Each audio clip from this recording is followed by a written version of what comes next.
पाकिस्तान के ड्रोन, उसके यूएवी, पाकिस्तान के एयरक्राफ्ट और उसकी मिसाइलें हमारे सशक्त एयर डिफेंस के सामने सबके सब ढेर हो गए। मैं देश के सभी एयरबेस से जुड़ी लीडरशिप की,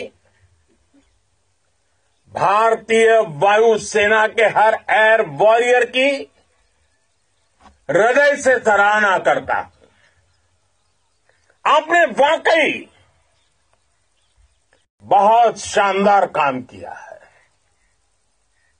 साथियों, आतंक के विरुद्ध भारत की लक्ष्मण रेखा अब एकदम स्पष्ट है।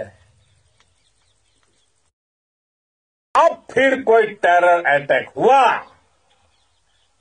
तो भारत जवाब देगा, पक्का जवाब देगा। ये हमने सर्जिकल स्ट्राइक के समय देखा है, एयर स्ट्राइक के समय देखा है, और अब तो ऑपरेशन सिंदूर भारत का न्यू नॉर्मल है। और जैसा मैंने कल भी कहा, भारत ने अब 3 सूत्र तय कर दिए हैं। पहला, भारत पर आतंकी हमला हुआ, हम अपने तरीके से, अपनी शर्तों पर, अपने समय पर जवाब देंगे।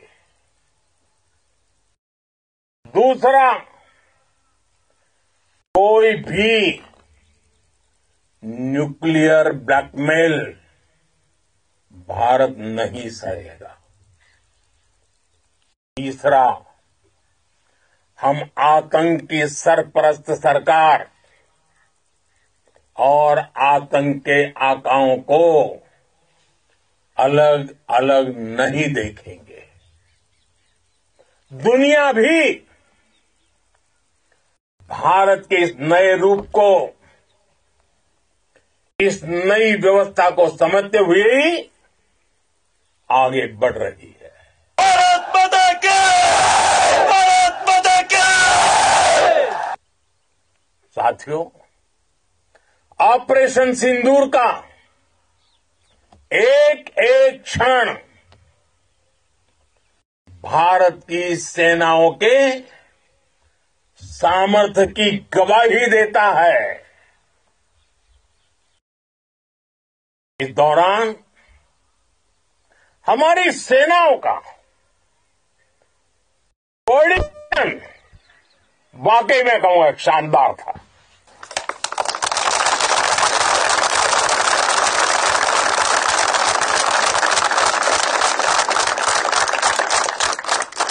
आर्मी हो, नेवी हो या एयरफोर्स, सबका तालमेल बहुत जबरदस्त था।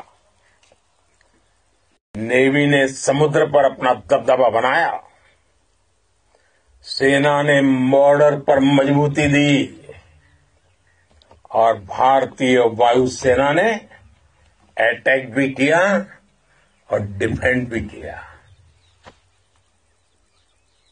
बीएसएफ और दूसरे बलों ने भी अद्भुत क्षमताओं का प्रदर्शन किया है।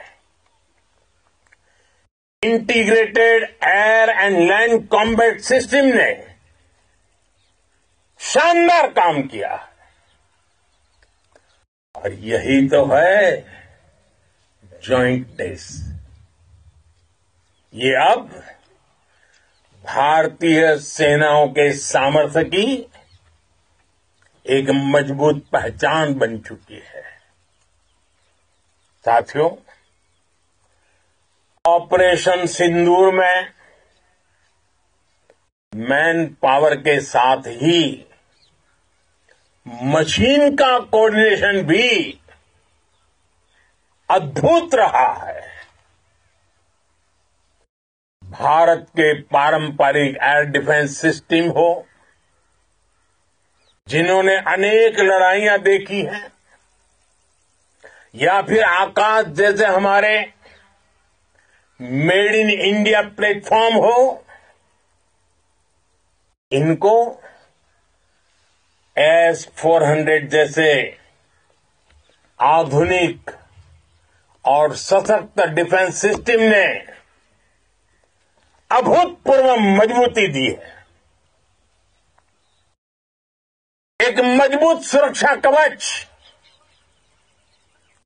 भारत की पहचान बन चुकी है। पाकिस्तान की लाख कोशिश के बाद भी हमारे एयरबेस हो या फिर हमारे दूसरे डिफेंस इंफ्रास्ट्रक्चर, इन पर आंच तक नहीं आई, और इसका श्रेय आप सभी को जाता है।